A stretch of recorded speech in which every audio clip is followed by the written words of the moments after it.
Tuesday, April 29th. The streets of Saigon, usually jammed with traffic at the morning rush hour, are quiet. The attack by communist aircraft at Saigon's Tan Son Nhut Airport the day before has prompted a 24-hour curfew. And the only people on the streets are ambulance drivers and policemen.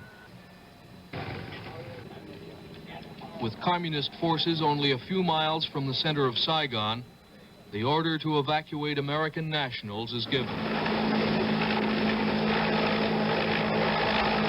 Americans and citizens of third countries who have been guaranteed space on the airlift gather at assembly points for the bus ride to Tan Son Nhut Airport.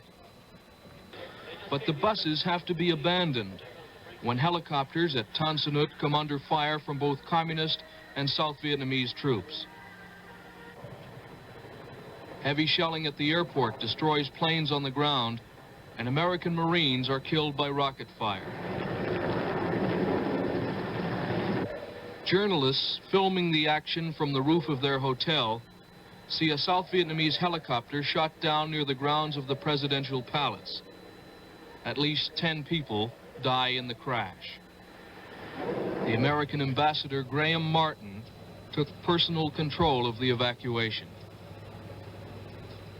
Marines used smoke to signal helicopters they should land on the lawn behind the embassy walls, where they would be protected from ground fire.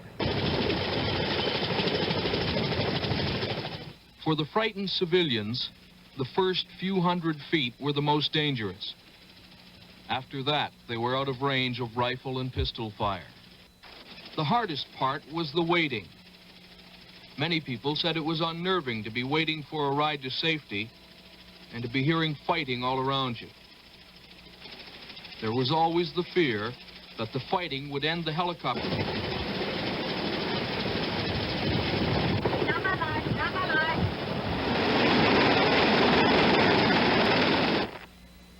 Those South Vietnamese not lucky enough to have been chosen for evacuation defied the curfew and stood outside the embassy gate, begging for a seat on the helicopters. Many of these people have relatives in Canada. Some carried visas issued by the Canadian Embassy in Saigon.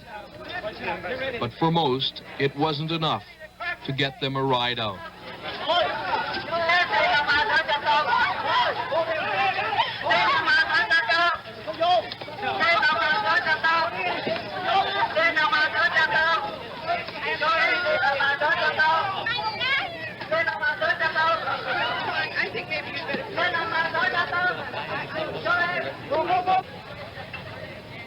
Embassy officials feared the crowd might again storm the gate, so they called in Marine reinforcements.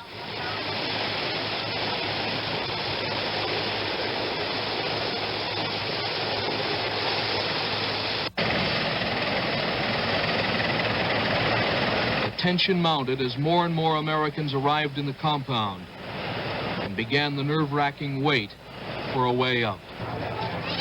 Americans who in better times flocked to the embassy pool for relaxation were back again. But this time they were anything but gay. As evening approached, Ambassador Martin emerged to join the others in making the flight to an American aircraft carrier some 40 miles offshore.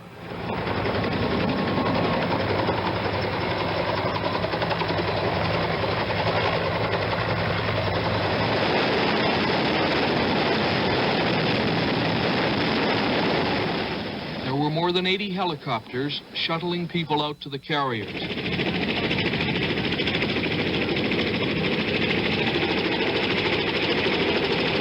Everyone was searched before being allowed to join the other evacuees. South Vietnamese Army pilots flew their families to safety aboard the carriers as well. But because there wasn't room to store their helicopters as well as those flown by American pilots, the Vietnamese were forced to ditch their aircraft at sea. The pilots were picked up by American Navy rescue boats.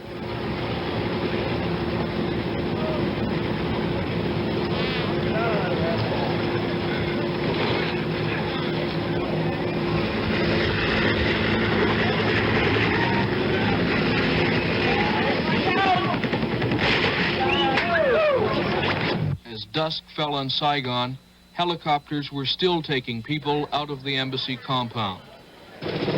In all, approximately 7,000 people, most of them Vietnamese, were airlifted to safety during the 12-hour operation. Desperate Vietnamese remained at the embassy gate, hoping against hope that they too would be evacuated.